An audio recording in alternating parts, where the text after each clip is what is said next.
Hello, my name is Clelia.mpg. I'm a public sector specialist in the ECA region, and I have worked on Russia for some 10 years now.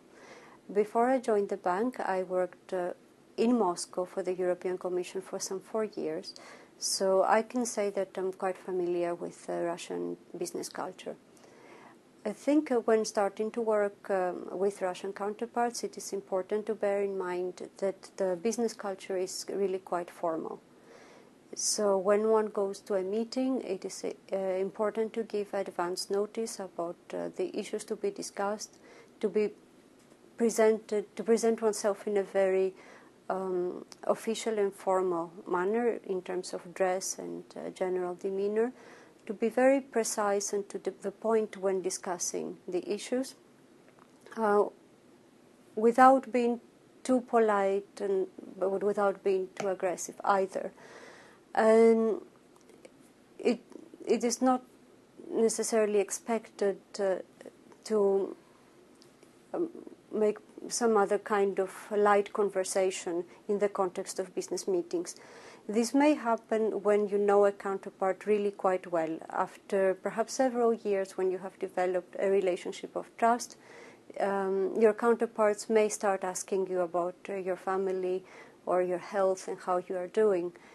They may even invite you to some social events, but this is by no means to be expected, and if it does not happen, it is not a problem, it is not a sign of unfriendliness, it is just not normally the done thing.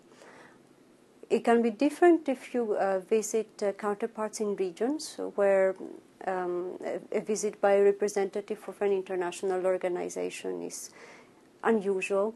So on such occasions, you may be invited to dinner or to lunch, and people may want to know more about you.